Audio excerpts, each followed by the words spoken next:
Um, Kristen, are you here? Yes. Okay, and Maggie? Yes, Chair Forster, I'm here.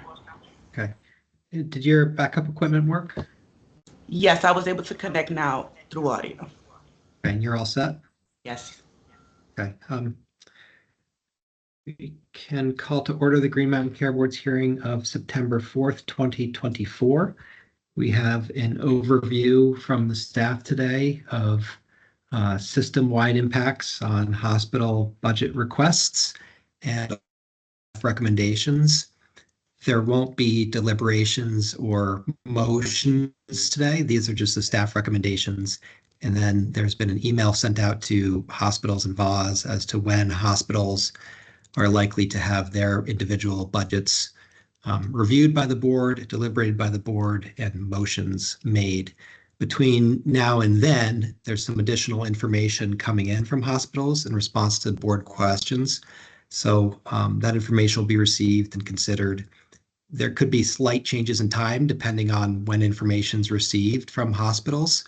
It's a fairly dynamic process, as it's pretty quick, but we plan to stick to the schedule as best we can that was sent out by board staff to the hospitals, subject to when we receive the information that's been requested in follow-up. I'll briefly apologize for the delay this morning. We had a technical issue with some of the state I don't know what the exact words are, but administrative permissions prevented us from being able to use the links. Apparently there's a changeover statewide on August 30th that changed all the permissions and messed up the links today, and we couldn't have the backup recording for the court reporter. So I apologize for the delay, and I won't delay it further, and I will turn it to Ms. Barabee for her presentation. Great. Thank you so much. This will be a collaborative effort. There's a team of very hardworking individuals behind me that have helped help bring this together today. And we will, I should share my screen and we can dive right in. Can you see the slides? Yes. Great. All right, so today we're going to walk through what we've heard in terms of public comment related to affordability in hospital budgets. We're going to review kind of the impact of the budget requests that came in for fiscal year 25. And then I will review a summary of staff recommendations thus far based on the information we have. And as Chair Foster mentioned, we're still waiting on some information from hospitals that will be considered when it comes in. And then Friday and Monday, we will review hospital budget requests in more detail. So, this is again kind of at the summary level, and we will dig in and explore many of these concepts in more detail in the coming days. So I want to start with public comment, and I'm going to have Noah and Emma help us kind of sort through some of these because there were a lot, and they were really important. And I think, we've heard from a lot of folks over the last several months, and as healthcare continues to become more unaffordable. So Vermonters are really paying attention to healthcare. It affects all of us. 171 public comments were received. This included public comments that came specifically through the GMCB's hospital budget review and rate review processes, as well as comments received through Act 167 community engagement work. And it highlighted many concerns about affordability and kind of a need for a system level change. Specifically, Vermonters are really worried about rising costs and unaffordability of healthcare, access to local services and tertiary care, as well as kind of the ability of our current situation in being able to control some of these factors. And then we also heard from hospital employees and providers in support of hospital budgets. Of course, that is also an important perspective to consider. So I'm going to turn it over to Noah and Emma to kind of walk us through some of these quotes that we heard. We wanted to share with you more specifics on what we were hearing from the public. Yes. Hi, everyone. My name is Noah. I'm a policy analyst here at the board. I and Emma will switch off reading these public comments. First, Vermonters are tapped out Being a single dad of 3, I can't afford this. Emma, do you want to read the next one? Yep. Vermont has made it nearly impossible for small business to do business here. Now the cost of business is too high to stay here. Deductibles are so high on affordable plans, I'd rather pay out of pocket when needed.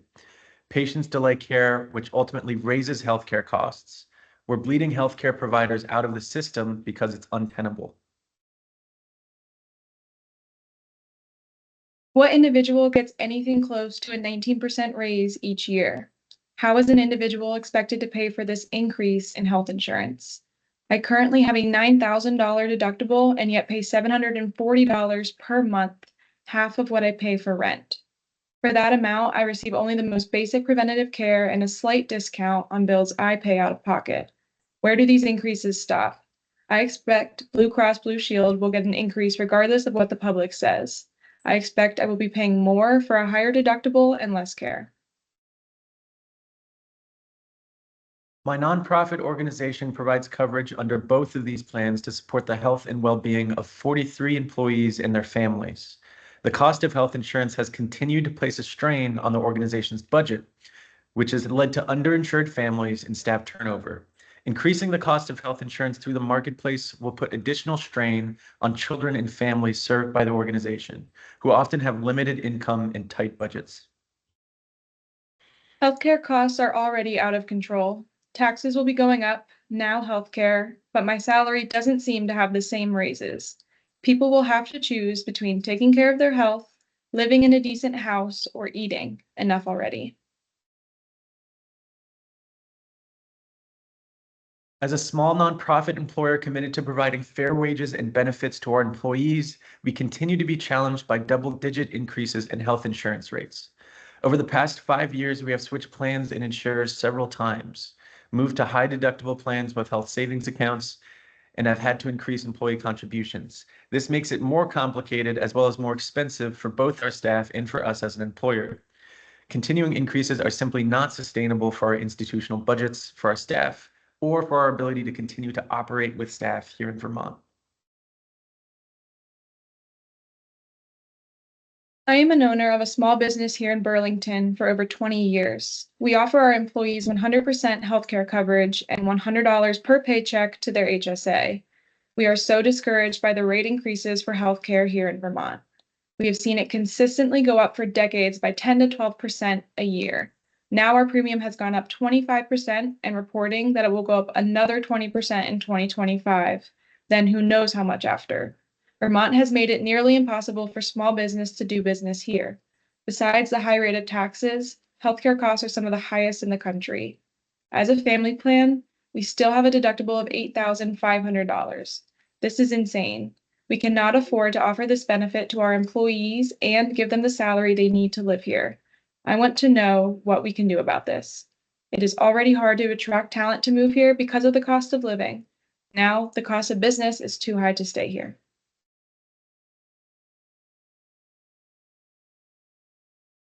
So we also received a large number of public comments from hospital providers, physicians, and hospital staff. As a reminder, part of our job here at the board is to balance the concerns of Vermonters about costs with hospital concerns about their ability to provide care. So we've included 2 comments here as well, just to show that we're taking them seriously too. So this first comment, UVMC is an integral part of the healthcare that is provided here in Vermont.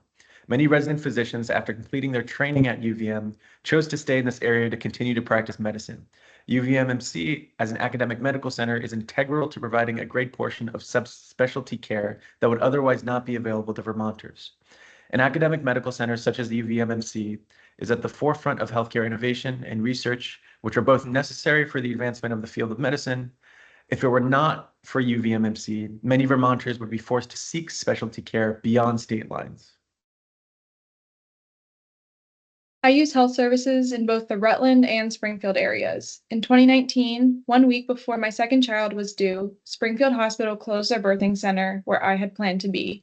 Not only was this a dramatic change, but it was made without sufficient time. I was shifted to Dartmouth, where I did not know any of the physicians or practices. It was incredibly stressful. Since then, services in our communities have continued to decrease, with our Ludlow walk-in clinic closing their weekend hours when they are most needed. We are losing services that keep people out of the ER.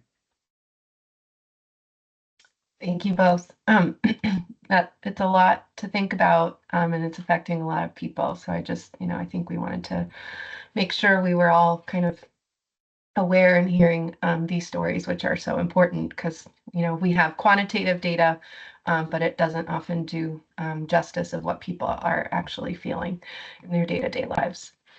So now we'll transition to more of that quantitative data and looking at the impact of FY25 budget requests and summary of staff recommendations. I don't have to keep telling you, but we have an affordability crisis in this state. It is harder and harder to afford our health care. And as you know, the most recent premiums that were approved by this board, it was really hard pill to swallow. We understand that there was a kind of insurance solvency issue, and that led to a lot of approving rates higher than we may have otherwise wanted. And we know this affects a lot of people, but it's starting to feel like we're kind of falling apart at the seams and really moving forward in a way that we feel like we're making progress. As of 2020, and these I know are outdated, but you'll have some new data in a few months when our expenditure analysis is presented. But we were spending approximately 19% of our GDP, of our state GDP was spent on healthcare. So a lot has happened since 2020, and you'll see a lot of our data kind of end 2020, 2022, and we have more comparative state data. But we know that we've had since then quite a bit of growth in our state compared to other states. The cumulative average change to QHP rates continues to be huge. As you know, you approved 20, double-digit increases this year for both MVP and Blue Cross Blue Shield. Despite, taking it down a bit, it was still a large growth. And our state has, in the 1990s, though we were kind of the underspending compared to other states, perhaps we were in the lowest decile. Now we are consistently ranked in the highest decile in terms of per capita healthcare spending. And in 2020, we saw this dip, but we know that compared to other states, we saw a greater decrease in spending during that period of time. And given our most recent growth rates, we're likely to kind of be back in that top decile. These data come from the NHE, or the National Health Expenditures data that Medicare puts out. And so they're updated every 5 years. We'll know more about how that shakes out next year. And as you know, hospitals are a major component of healthcare spending. If we look at it just in terms of total healthcare spending, and again, these data are from 2020, our spending was about 35% of Vermont's residents' total healthcare spending.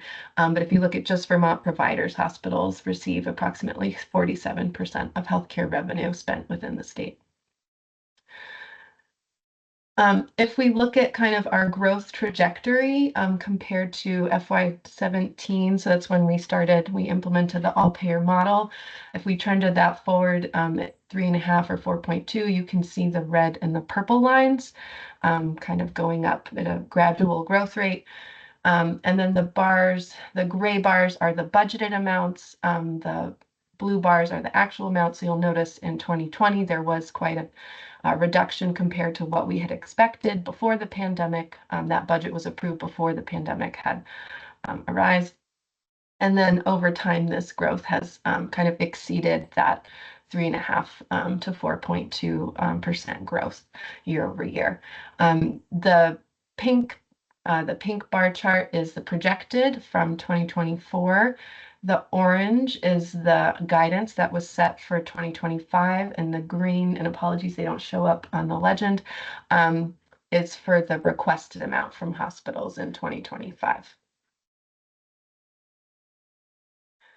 And just a reminder, when we think about kind of hospitals' ability to stay financially healthy and earn a margin, which is really important. We want our hospitals to be healthy and to be able to invest in equipment necessary to serve patients with high quality care. What we really need to think about is how price interacts with volume and how our expenses are shaking out. And so the more that you can kind of bring in, so price times volume kind of determines revenue. This is, there's lots of ways we contract, but this is kind of the gist in the fee-for-service world. Less expenses equals a margin. So the more you're able to control your expense growth, also the more you're able to raise your prices, or the more you're able to address volume and serve patients in your community, can affect the margin you're able to bring in. There are also other ways hospitals can earn a higher margin outside of patient care delivery. That includes investment income, grants, and other program revenue, or kind of write-offs and kind of the accounting behind the scenes and how you're managing those expenses. So, as we're kind of looking through this and thinking about how, there's not a one-for-one with affordability, but having an impact on affordability really comes through how many services we're using and at what price. And we know that we have an access problem in the state, and we also have a price problem in the state. So in some of our areas, we're kind of in the 9th and 10th decile across inpatient and or outpatient. And this is quite high compared to many other states in the country. So if we continue to grow volume at these super high prices, it's going to be no surprise that our overall spending growth is going to be astronomical compared to other states. And this is why, particularly for a state that has access challenges, and we want to see increased volume and increased access to care, that we really need to be careful about how we do that in relation to the prices that we're charging for those services. Operating expense growth has been a challenge also in Vermont. So this is compared, you've seen this slide before, but compared to other New England states. Vermont is that teal line, and you can see that we kind of have been near the top in recent years and kind of growing at a higher rate and kind of continue to be towards the top. So we know New England suffers kind of from many of the same challenges of kind of cost of living, et cetera. But we're at the top there in terms of our statewide hospital operating expense per discharge. So that's how much we're spending per patient at a hospital. But it is also really important, as I mentioned before, to consider the health of our hospitals. So when we're kind of pulling these recommendations together, we also looked at who can, not only affordability and trying to make sure that we're kind of living within our means, or at least trying to get towards living within our means. But we want to make sure that where we're allowing growth and where we're kind of curtailing, capping growth is really going to make a difference in that community, and that we're going to, consider this in our recommendations, as well as price and volume. All right, so I will pass it to Mark to walk us through some reminders on the statute and the rule that is guiding this process. Hey, good morning, everybody. So just for some clarity, what I'm going to do today is really try to couch the staff recommendations in relationship to the benchmarks. What I'm not going to do is move through an exhaustive statutory description like I did about a month ago. If we need to do that again later for board memory, we can, but my hope here is to give you a little bit of a shorter rundown just to refresh everybody's recollection on benchmarks and to set the stage for how staff have been evaluating. So for background, the board must establish a budget for each hospital by September 15th with a written decision by October 1st. When establishing a budget, the GMCB relies on its statutory charge and the state's regulatory objectives.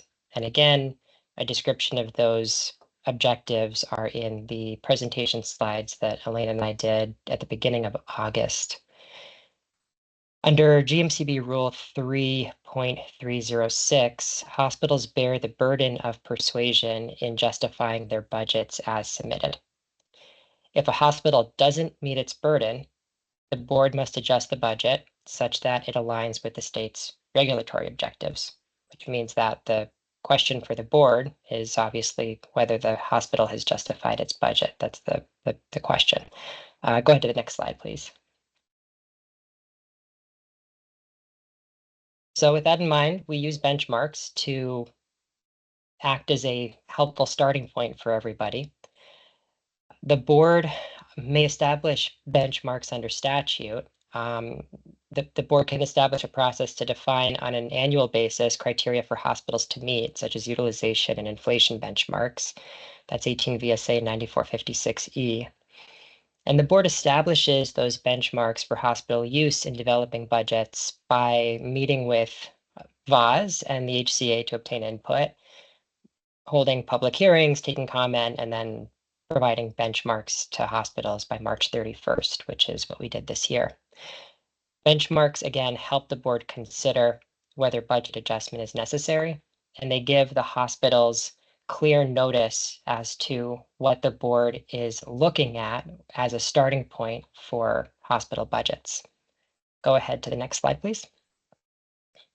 So what I will do is I will read the benchmarks, and there is a lot of text, and I do apologize for that, but these are really important. So I want to make sure we all have them in full.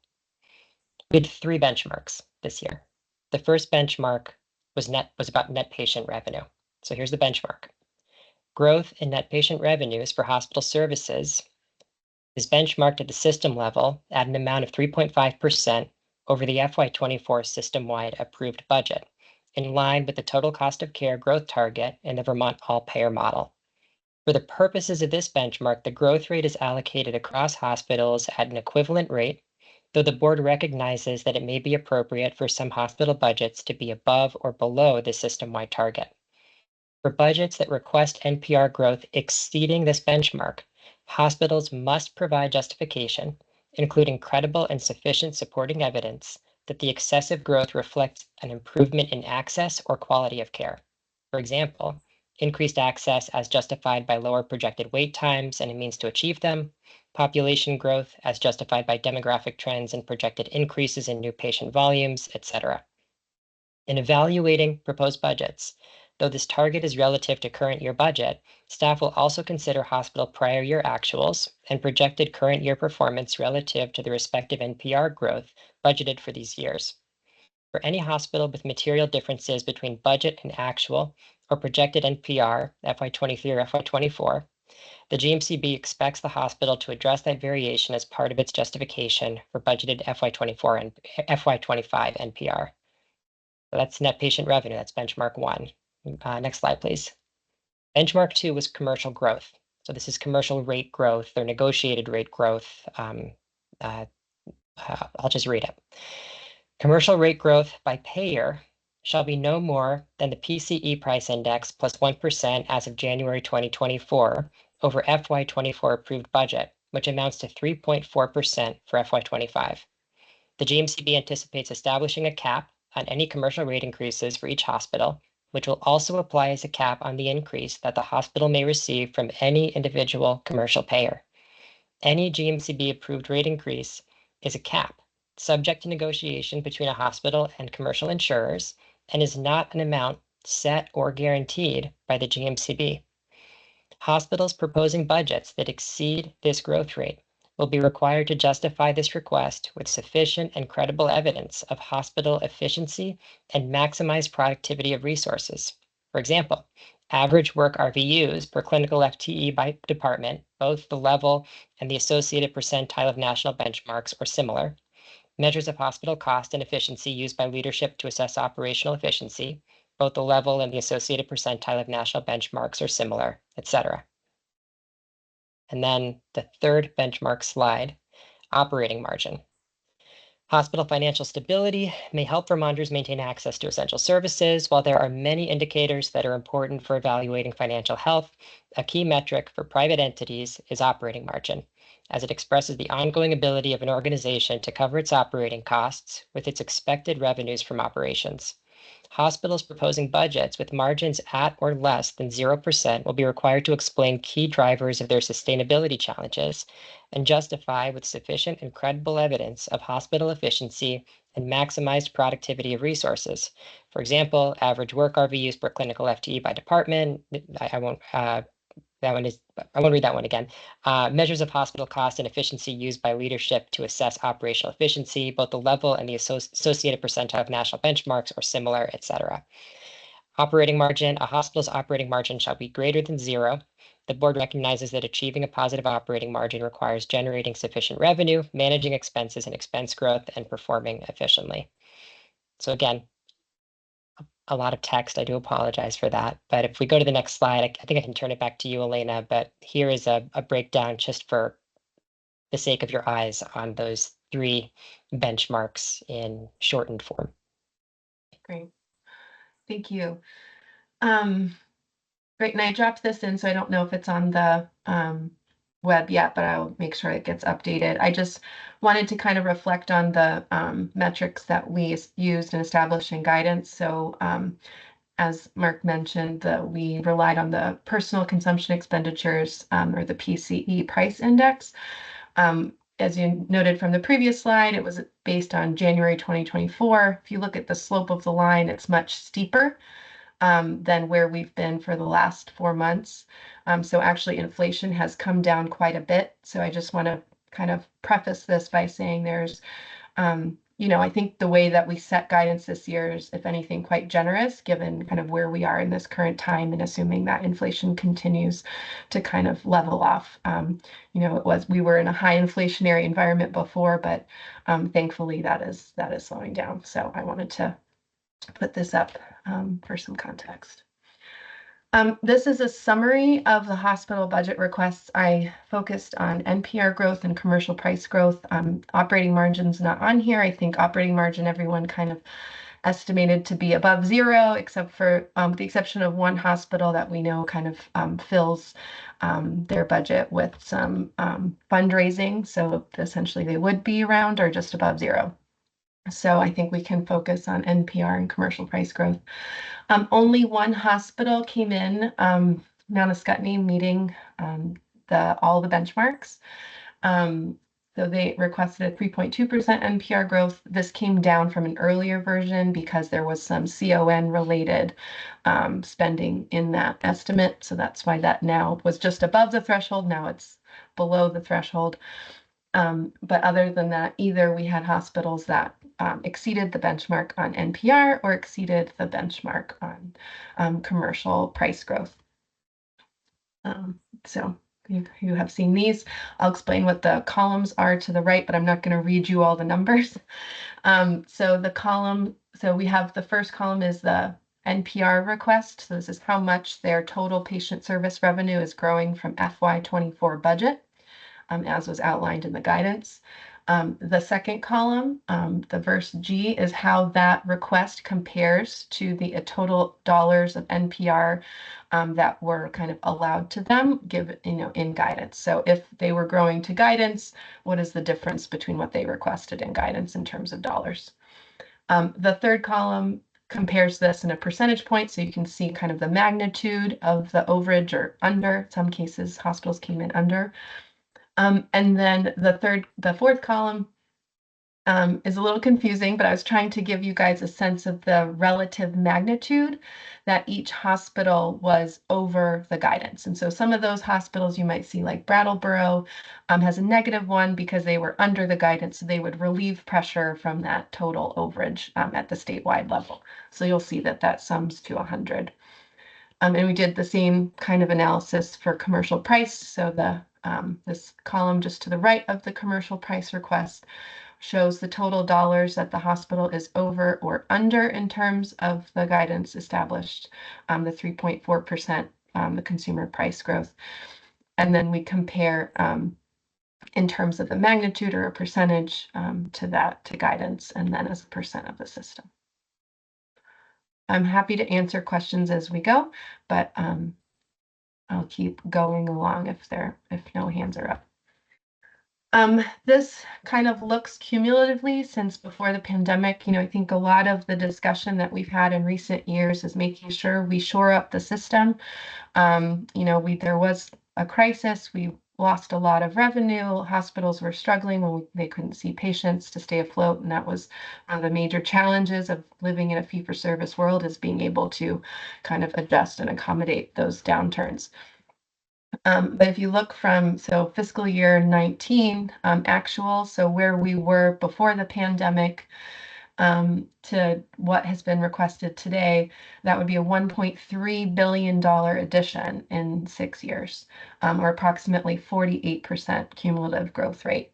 That would shake out to an average growth rate of 8.1% a year, or a CAGR, which kind of smooths that over time, or just under 7%. And then if you look at the two columns to the right, that kind of breaks those estimates out into two chunks, one from 19 to 2022, kind of around the COVID and COVID recovery years, and then from 22 budget to the 25 request. And you'll see that the majority of the growth is really happening in the most recent 3 years. So moving from 5.2 to 8.4%, or approximately 27% growth rate from 2022 to 2025. As Mark mentioned, clinical productivity was one of those kind of points of justification we asked hospitals to include with any requests over guidance. Hospitals submitted these using their own benchmark data. 10 hospitals submitted rates of clinical productivity based on RVUs.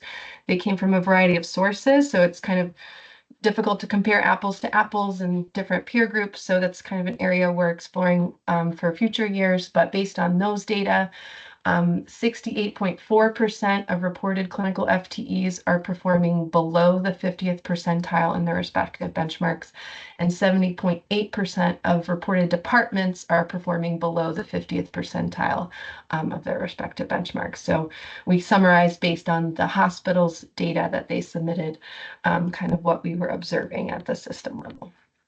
And again, we only have 10 because only those hospitals that didn't meet the price benchmark were required to submit these information.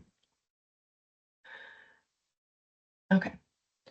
So now I'll break it down. We'll be talking about enforcement from FY23 because that's an important consideration when establishing the 25 budget, but I wanted to show you kind of the staff recommendations with and without that enforcement so you could get a sense of kind of the logic behind it.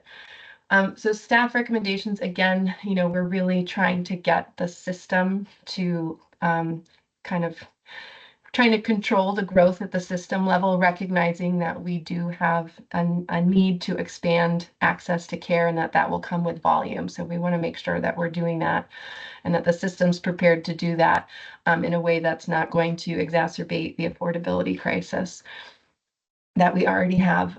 So what you'll see here is for each hospital, we have the commercial growth request. So it would be, based on the information submitted, that would be adding $102 million to the system, or approximately 5.7% price growth. And so this is not accounting for volume. This is just the commercial price growth component of NPR. The staff recommendations kind of really try to bring everyone close to benchmark, especially given kind of the inflationary, where our inflation is kind of coming back down, with the exception of Copley due to some days cash on hand and financial stability challenges. So again, we'll go in more detail hospital by hospital Friday and Monday, but I wanted to share this with you. And then the two columns on the right are comparing the staff recommendation versus what the hospital requested and versus what we established in guidance. So you'll notice that the recommendation comes pretty close to what guidance had asked hospitals to do. Enforcement. So enforcement, you heard a little bit about this in the spring. Hospitals were notified if they triggered the enforcement policy for potential enforcement. The board then kind of weighs and evaluates whether and how much to enforce based on the information that we gather through this process. So hospitals were notified, they submitted letters and additional information, and then there's some information kind of coming back to us in response to some follow-up questions during the hearings, so that's still outstanding. But based on the information we have right now, staff are recommending not enforcing against NVRH, given kind of everything their community has endured and their kind of financial challenges at this time. Enforcing in part partial enforcement for Porter and Rutland, They expanded access to care, and their prices aren't super low, but they're not on the super high end either. So we thought it was prudent to allow some growth there. And then UVM, we're proposing enforcing in full, given super high prices, but also some windfall that kind of occurred that wasn't budgeted for, either through overestimating expenses that didn't pan out or underestimating revenues that could have been used to offset that commercial price increase. So again, we'll go into more detail, but wanted to present this to you. That would effectively be a commercial reduction of -5 at the system level. And you can see how that shakes out across hospitals.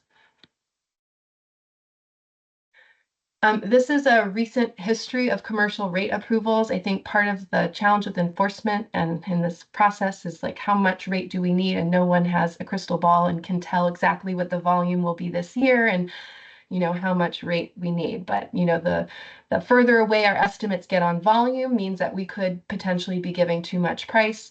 That's one explanation. And so I just want to remind folks that in 2023, this was a really big year for commercial price growth. I know we had a lot of concerns around hospital financial health, but I think part of that could just be volumes were still coming back up. We didn't quite know how much, and so I just want to put this here. Staff are kind of trying to build a understanding of cumulative rate growth over time, and we'll hopefully have something for you soon, but wanted to remind folks of the history of commercial rate approvals. Okay, so when you bring this all together, adding up the two previous slides, that would leave us with a commercial rate impact at the system level of almost -2%. And so you would kind of net the staff recommendation with the enforcement mechanism to arrive at kind of a final number that would be reflected in the budget. And this chart follows the similar kind of approach as the previous slide, so I won't explain all the columns because they're similarly calculated. Okay, and then net patient revenue, as I mentioned before, we do understand there are, access challenges. We saw that in the public comment. We hear about it all the time. And so we are not recommending to reduce NPR commensurate with price. We would expect that, being able to reduce price will allow us to serve more patients while still managing managing our growth over time. And so what that looks like, so we did make some assumptions to try to get everyone closer to guidance, and then allowing growth either in those lower cost areas or where there is really that pent up demand and trends we've seen over time. We did compare NPR, the staff recommendation, to what was requested, to guidance, and then to what is currently being projected for 2024. So you can kind of see that, see how that shakes out. Okay, and I'll turn it back over to Mark. Believe he'll walk through some of the motion language. Yeah, happy to. And a reminder that the motion language presented today is in template form and for the purpose of getting comment. It's not to be used by the board today for bringing forth motions. We'll be doing that again on the 6th and the 9th. So I have two suggested motion templates. The first is this one, which is an approval with modifications, and the second one will be an approval without modification. So suggested motion language for an approved budget with modifications. Move to approve hospital's budget with modifications as follows. 1, with FY25 NPR approved at a growth rate of not more than X% over its FY24 approved budget, reduced from whatever it was the hospital requested, and a commensurate reduction in operating expenses. That line is, I think, almost identical to what we had last year. 2, with FY25 commercial negotiated rate growth capped at X% over the FY24 approved commercial rate cap, reduced from whatever the hospital requested, with no commercial rate increase for any payer exceeding that amount. Again, that tracks the benchmark. And 3, subject to all other standard budget conditions as approved by this board. And a note there that we will be presenting on proposed or recommended standard budget conditions on the 6th and 9th. The board will have an opportunity to hear those, to weigh in on those. And at the current moment, we anticipate the board voting on those standard budget conditions on the 11th, which is when we'll also do votes for individual hospital budgets and enforcement. So that one is wrapped. If you can go ahead to the last slide, Elena. Oh, it might not have made it on there. That is fine. Let's see if I can briefly pull it up. Just give me one moment, please.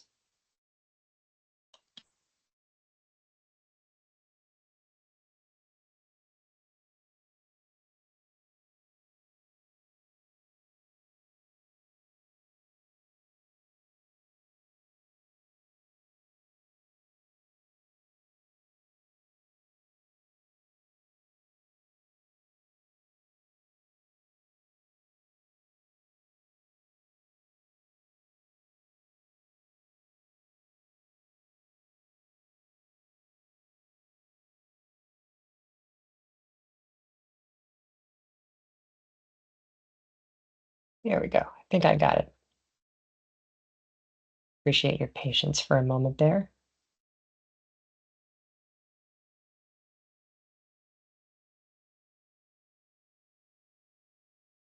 I'll do it this way. You see that okay? All right. So this is suggested motion language for approved budget as submitted. And you'll notice it's very similar, just minus the modification language, but I will go through it just so you have it. Move to approve hospital's budget as submitted. 1, with FY25 NPR approved at a growth rate of not more than X% over its FY24 approved budget. 2, with FY25 commercial negotiated rate growth capped at X% over the FY24 approved commercial rate cap, with no commercial rate increase for any payer exceeding that amount. And 3, subject to all other standard budget conditions as approved by the board. So that's the second template. And what we'll do is we'll go ahead and get that incorporated into the presentation that's up on the website if it's not there already. All right, that's it for me.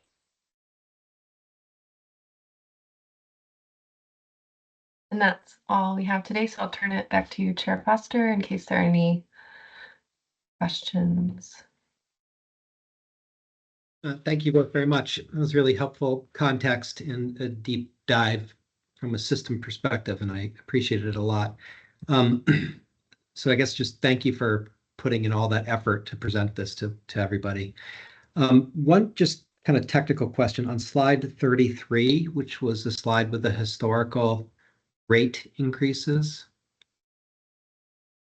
Yes, let me pull that up so we're all talking about the same thing.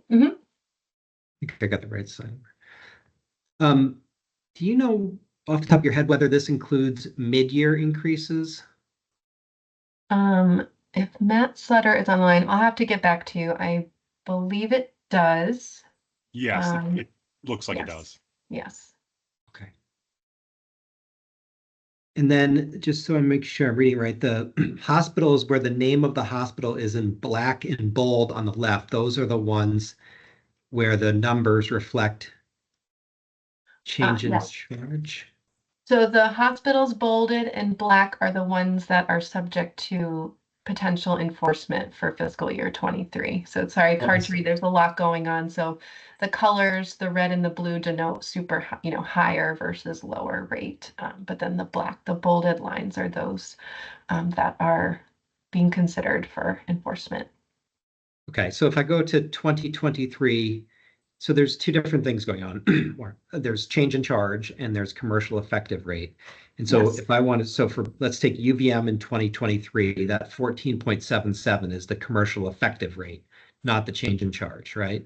Yes, because there are subsets. So the network hospitals have this commercial effective rate that historically has been approved instead of change in charge. That's correct.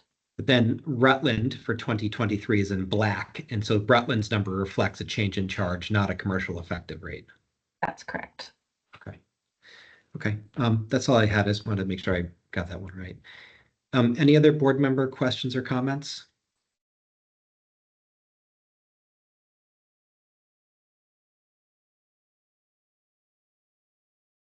I have some, but I don't need to go first. or second, if other people have some questions. I think you're up. Okay, slide 14. So what impact does the uninsured rate have on the state's position in the deciles? That's a great question. We can look at that, or at least look at a correlation. I don't know that we would know exactly how much that would impact it without being able to separate uninsured spending versus not. Sure, but I was sort of thinking less specifically and more generally. Yeah, we could look at that over that period of time. Okay, it was just notable that in the 90s, for example, 1995, VHAP was implemented, big jump in spending, which you would expect when you implement new coverage programs. Right. And similarly, Dr. Dinosaur is probably that first bump. Absolutely. Yeah. And I think I want to be clear, there's no kind of not projecting that spending at the first decile or second decile is a good thing. This is just looking at a distribution of spending. So there could very well be, we could have been underspending in those earlier years. Yeah. Sure, and because it's a decile, a per capita decile, doesn't that bring in other states as well? So if we're in a decile with other states. Am I understanding that right? Yes, it kind of buckets states based on their spending that's more similar. Mm-hmm. Okay, yeah. So what led to my question is, for example, that there was news not that long ago that the US uninsured rate just dropped below 8%. Vermont's been below 8% since the 2000, since actually I think maybe 2005. We're currently at 3. So in comparing our total spending per capita to other states, I think recognizing that some of the good things that we've done historically in terms of coverage will make us be higher than many others in this country who don't spend that money on the uninsured, either in Medicaid or other places. On slide 16,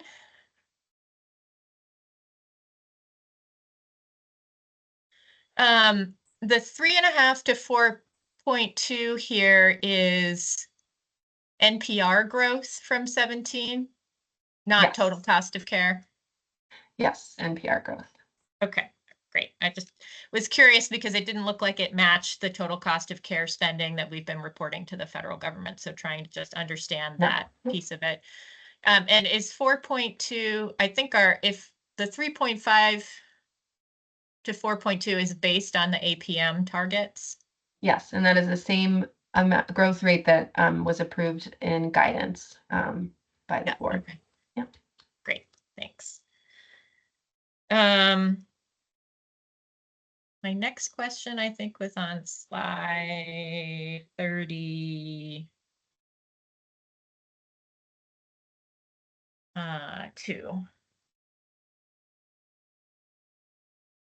Um, 32 and 33. So, well, let's start with 32 in terms of the enforcement. So when you talk about partial versus full enforcement, could you explain what you mean? Yeah, so for Porter and Rutland, I took half of what their total overage was beyond the 1% so first we look and compare how much, so that third column, how much they were over, right? So our policy says if you're 1% over, it's open for potential enforcement. The amount subject to enforcement is to the right, and then for those that are partial, we did half. There's a number of ways that you could arrive at that half, whether it's about fixed versus variable costs or relative. I was thinking about price. Price is very salient, but these kind of get you kind of to the same place. Great. I'm wondering if it's possible to get some historical information about enforcement. I don't recall ever using just NPR as the dollar to derive the dollar amount for enforcement. Some of that's quite old, so maybe difficult to find, but certainly, like, my recollection is that we looked at other factors, for example, margin, where the dollars came from commercial versus Medicare. But again, many of those enforcement actions were very early when I first started on the board, so Right. they would be quite old at this point. But since we as a board haven't talked about an approach to enforcement, I think it would be helpful to also have the historical context, so that we can understand kind of the variety of potential approaches.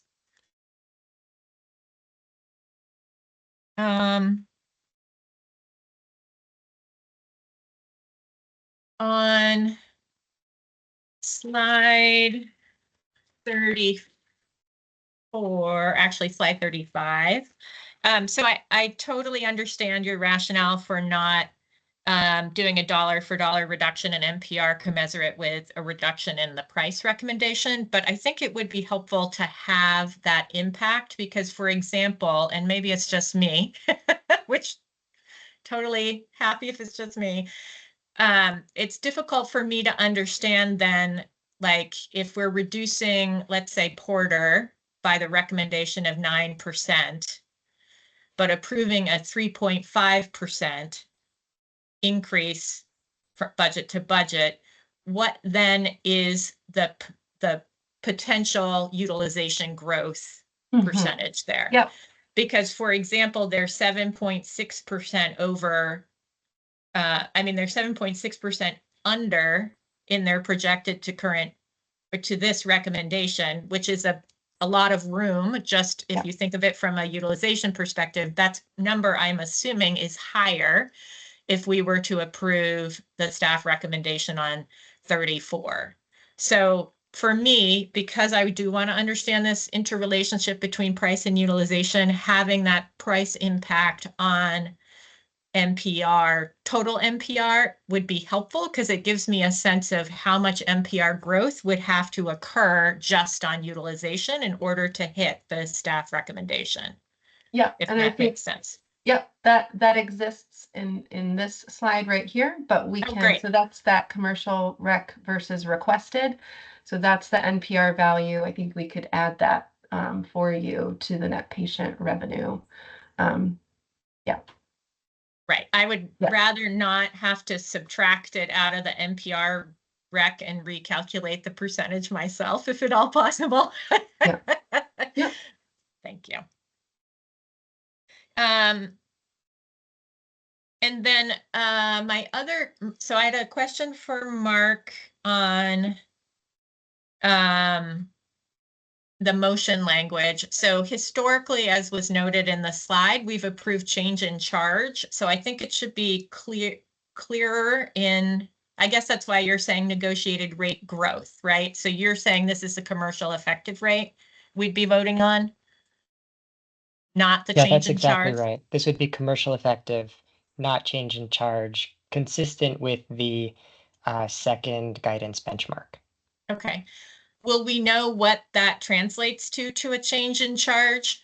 Because the change in charge does impact the non-commercial uninsured market, for example, and self-pay. So having it, and quite frankly, Medicare and like what they have to report to Medicare and Yes, other those things. those are very fair questions. I think what staff and I can do is go back and work to get the board either that language updated in this template or appropriate language in the standard conditions to cover that issue. Thank you. A That's question. all I had. Thanks very much.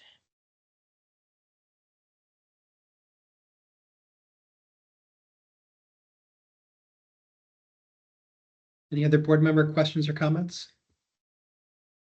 This is Tom. I have just one question, and just first, thank you, Elena and staff. This excellent analysis and presentation. And as I've kind of listened through the morning, it's clear to me that prices have grown very fast. That was slide 14.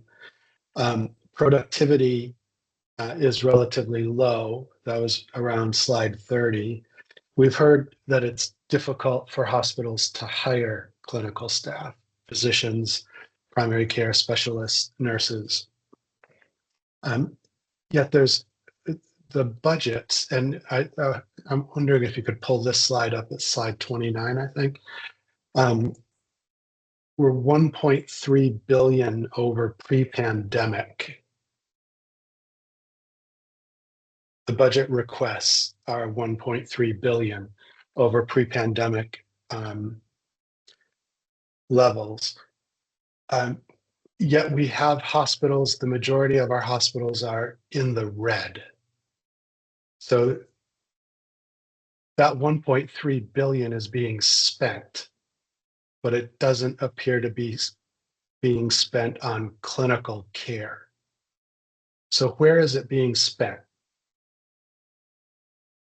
If you could help with that over the next few days, that'd be great. That's all.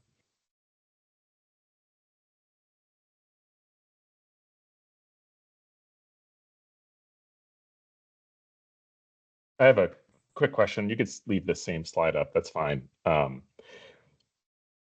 So this addresses the 48% growth in cumulative, or well, it's a cumulative growth, but the NPR is 48% higher in requested 25 over 19 actual. We're talking about enforcements. All of the enforcement suggestions from the staff come on the commercial price side.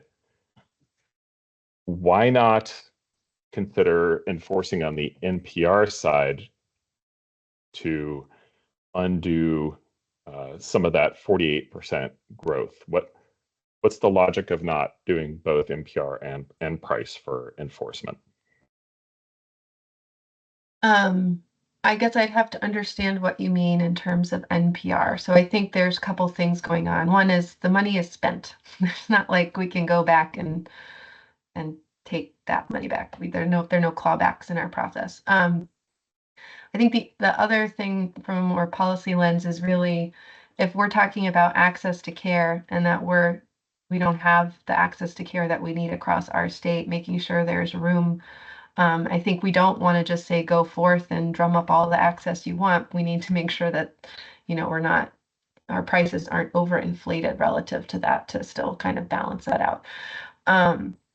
So I think leaving room makes sense given our access challenges. We just don't want to see access growing at super high prices, super high unnecessary prices. I don't know if that gets.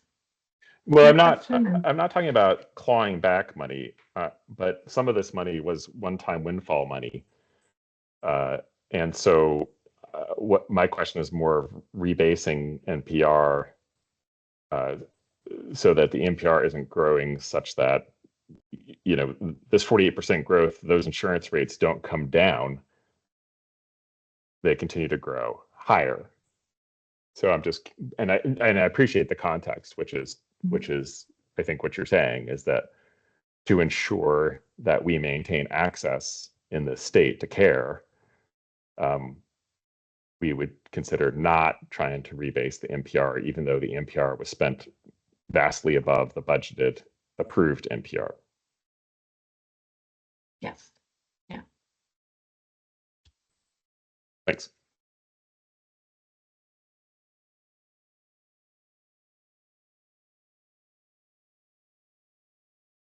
Any other board member questions or comments?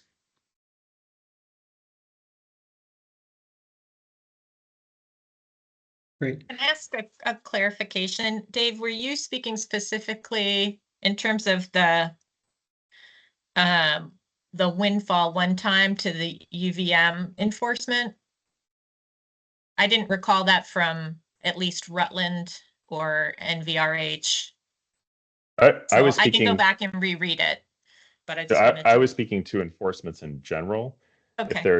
If there's an approved budgeted amount and the NPR grows substantially more than the approved budgeted amount, exceeding growth targets, especially on the commercial side,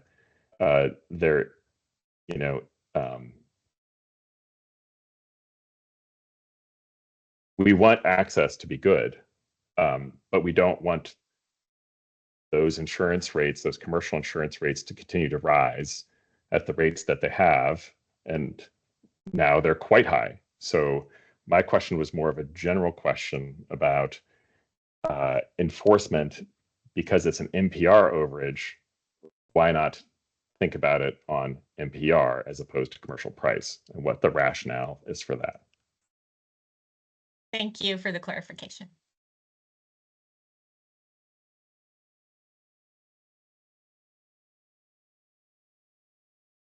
So, just to make sure I understand, what you're suggesting is if we use the enforcement differently from what the staff recommended and do part of it on NPR, we ultimately have a greater protection for Vermonters and the solvency of our insurers, because the total amount of dollars going out the door would be capped and would be less.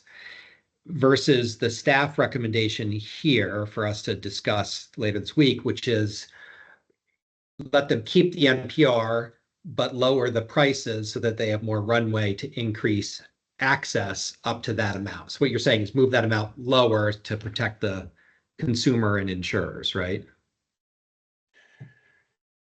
I'm going to hedge a little bit and say that I'm not saying to do it, but I'm curious why that wasn't part of the staff recommendation, which I think I'm getting some clarity on, but I think it's a consideration that we should think about. I also want to point out that we did reduce NPR from requested, right? So it's a little bit higher than guidance, but it is lower. So I think, thinking about whether that is enough or whether you would want to see more. So it's kind of a relative, so you could theoretically be taking it out twice. Like we took it back closer to guidance, as you can see here. So if you would feel like that is not enough protection, I guess you could think about increasing that reduction. Thanks for the insights. Thank you. I'll turn to the healthcare advocate for any comments they may have. Hello, good morning. I can keep it brief today. Mike or I will give a more robust comment during deliberations on Friday, but I wanted to thank Elena and the staff for a really impressive presentation, all the hard work you put together. And I also particularly wanted to thank you for highlighting Vermonters' lived experience and the experience of folks with small businesses and living in Vermont, and the access to care challenges that folks have been experiencing. So thank you. Thank you. And I'll take public comment via the raise the hand function.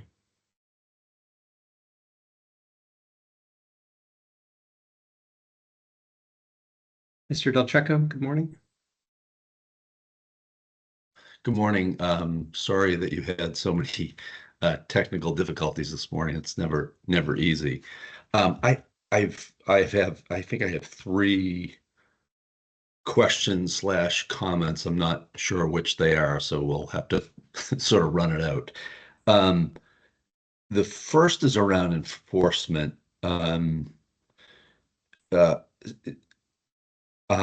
Partial versus full, the 1% threshold on consideration. Do we consider those that are under and over, or just over? And then more specifically, I thought the 23 and 24 was a 2-year process. So on growth, so how do we know what to enforce in 23 when 24 hasn't happened?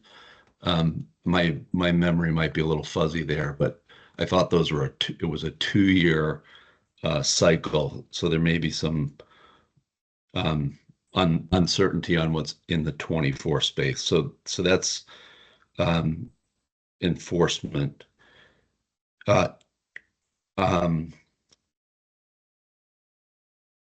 And before I get into the next one, I do think there's an order of thank you to the team for putting some of this together. This is confusing stuff. And I found some of the charts the labels to be difficult to understand. I didn't know what $R meant. So those were a little bit confusing, and the nomenclature has changed, but maybe that's my problem. But on the utilization and price side, I think many of the charts can be commingled with both price and utilization, and we know we have often some challenges on what we mean by price and what drives gross charges versus cost and things of that nature. But I won't get into that. But I think on slide 35 and 29 specifically, and maybe on 29 is what of that 1.x is utilization versus price, and what's driving some of these things before we make some decisions in that space. And then to member Lunge's comments around slide 14, I know that Elena and staff and Chair Foster, we had a discussion around understanding some of the policy drivers in the state of Vermont that has actually put upward pressure on our deciles and per capita spends. I think we've made some pretty great moves in our policy space, and some of it is some are our Medicaid expansion, those sort of things that have had upward pressure. So I hope I'm being clear here. I'm trying to react to the slides real time, and I think the last thing, these are you've pointed out in the beginning of the conversation, that you want to work carefully towards understanding impacts and implications. I think we need to understand all of the moving pieces on operating margin and projected days cash on hand as we evaluate these not only enforcement but recommendations on the budgets themselves. So thanks for the opportunity to speak, and I appreciate the time.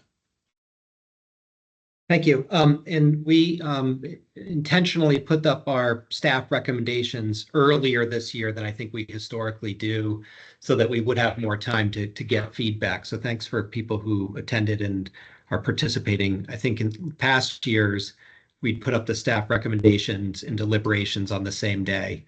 And so this year we want to be allow a little more time for feedback. So thanks for doing that. And Mr. Dilchuk, I think I might be able to answer one question, although I'll reserve the right for my lawyers to correct me and discuss with you. But I think the 2-year question, your first question, related to the guidance period, and the enforcement question relates to the actual budget orders. So the budget orders versus the guidance might be the distinction there, but I think the enforcement relates to budget orders. Okay. Thank you. And then I think actually I have the second one too. He's asked about some of the symbols. I think the R was requested and the G was guidance. So it's a comparison of requested versus guidance. Yeah, I got that as we went through and got the explanations. Thank you. Okay. Mr. Vincent? Good morning, Green Mountain Care Board staff and members. I just have a comment to make. Just seeing this presentation this morning, the staff recommendations, again, just a comment. So we are very proud of the work to deliver what our patients, the Green Mountain Care Board, and other stakeholders have asked of us, which is to increase access to care while minimizing the impact on commercial insurance rates. As a result of this effort, we have reduced wait times and backlogs to needed services, which both increased revenue and increased expenses in 2023. Something the board and its staff have known for months, including through real-time reports on actual experience in FY23. We are deeply concerned by the Green Mountain Care Board staff recommendations to impose detrimental penalties against UVM Medical Center and Porter Hospital for delivering the care Vermonters needed. Punishing nonprofit hospitals for providing care to their communities will hurt the very people we are here to serve and undoubtedly negatively impact access to care. We recognize we're in a particularly challenging time in healthcare delivery and financing in our state on an unsustainable path. The actions recommended by staff today will further destabilize our safety net system of care for years and years to come. The necessary impacts on services we provide will have lasting impacts on Vermonters, and we want to make sure the board is aware of the significant and negative implications of what the staff have recommended today. Thank you. Thank you very much for your comment. I'm not current as of this moment, but I believe there is still some additional information coming in from the network regarding enforcement, I think. So we look forward to getting that, and we appreciate your speaking up. Any other public comment?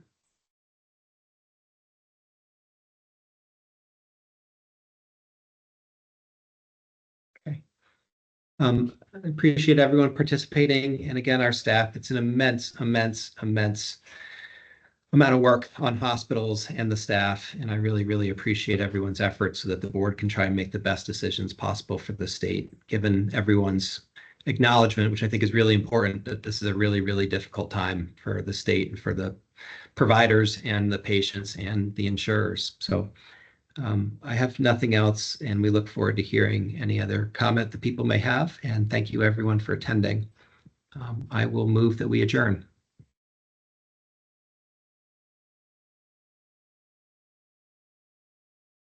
Second. All in favor, say aye. Aye. Aye. Aye. Aye. And we are adjourned. Thank you. Have a good afternoon.